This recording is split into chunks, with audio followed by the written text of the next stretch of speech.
This is the Dollemore Daily, and I'm Jesse Dollemore. This video really does basically serve to mock Ron DeSantis.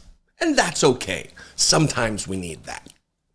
But also, it points to a larger issue in conservative circles, and really it impacts us all, relative to the trans community. And this term that you hear talked about a lot, gender affirming care. That people want to participate in the medical system, to alter their bodies or whatever, to affirm the gender that they identify with. Whether that be breast implants, whether that be cosmetic surgery to feminize faces, or a host of different operations. And conservatives act like, that's weird. Oh, this shouldn't be allowed. Even though, Megyn Kelly, someone who rails against the trans community, has gotten all kinds of cosmetic surgery. Fake boobs and lips and fillers and facelift, all kinds of stuff. And all of that is gender affirming. Not bad. I mean, it's bad because she's a vile, sinister hypocrite about it. It's okay for her to undergo gender affirming surgeries, but not for trans people because of her bigotry. It's the same with Ron DeSantis. He's a short guy. Be short. Look, I know I'm out of my lane. I'm 6'3". I don't have issues related to height that I would want to correct. But I know a lot of short guys who they're short. They're confident. They're fine with it.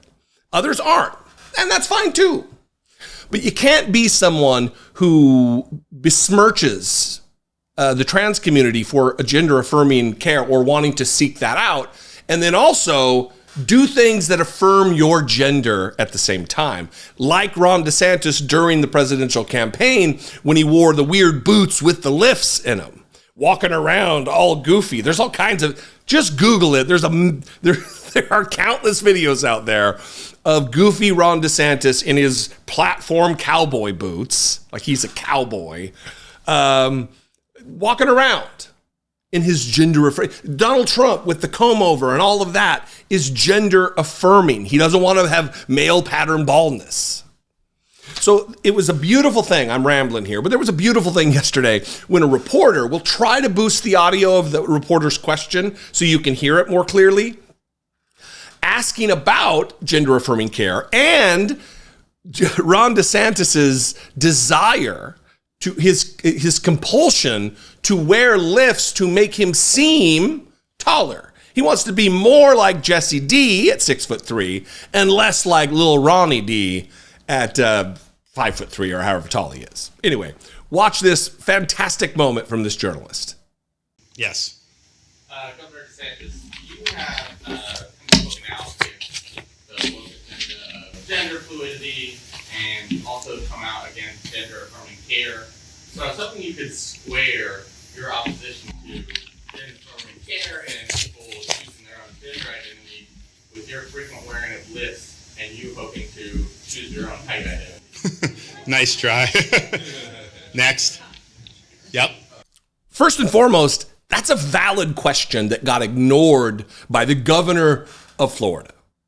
It is a valid question. It's not a gotcha. It might seem snarky, but it's not. It's 100% legitimate to ask this question.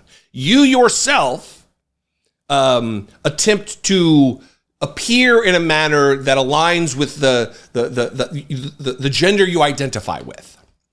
You want to make people think you're more tall, more manly. Conservatives are this toxic traditional masculinity, although most of them need the lifts, need to, put on 50 pounds in the case of a Jordan Peterson. Not traditionally masculine they are. They're not. Yet, they rant and rail against what masculinity should be, even though they're not that thing. So the question is absolutely valid. But it's also nice to poke a little fun at the little Ron DeSantis who needs his lifts to feel more manly. He can't just be secure in the package that God created for him. So good on the journalist. More like this. The second reporter that he went to should have doubled down and said, no, we'd also like an answer to this question. Journalism should be more where they stick together, journalists sticking together to get answers to the questions that are ignored by politicians like Lil Ron DeSantis. Anyway, what do you think? I'd love to know. Am I off base? Look, I know videos that even graze against issues of trans rights being human rights are unpopular. They're unwatched. And that is a bummer, because if we don't stand for human rights, what are we standing for? What worth do we have? We're going to look back in 50 years and be embarrassed about the manner with which we treated the trans community in this country and the world. And why not get a head start now and be on the right side of history? You don't have to understand the issue in its complexities and in depth. All you have to do is love humanity and be there for a marginalized group that has traditionally been brutalized in our country. Continuing into 2024, continuing to happen. That's all you got to do. You too, Ron DeSantis, sinister, bigoted freak. Anyway, what do you think? I'd love to know. 714-576-4054. Of course, you can email me daily@dollemore.com. I would love to hear from you. If you appreciate my work, my take, the cut of my jib, please consider supporting this work, helping produce these videos on this channel. Click the join button below if you're watching on YouTube. Become a channel member. Hit the super thanks button. Go to my Patreon page. Even better, patreon.com/IDoubtItPodcast. I'd love to see you there. And follow me on social media if that is your thing and that's where you are. I'm on Instagram and Threads and TikTok and Facebook and Twitter, Blue Sky, @Dollemore. That's where you can find me, and I'd love to see you there. Until then, and by then I mean next time, I will see you. Be genuine. Take care of one another.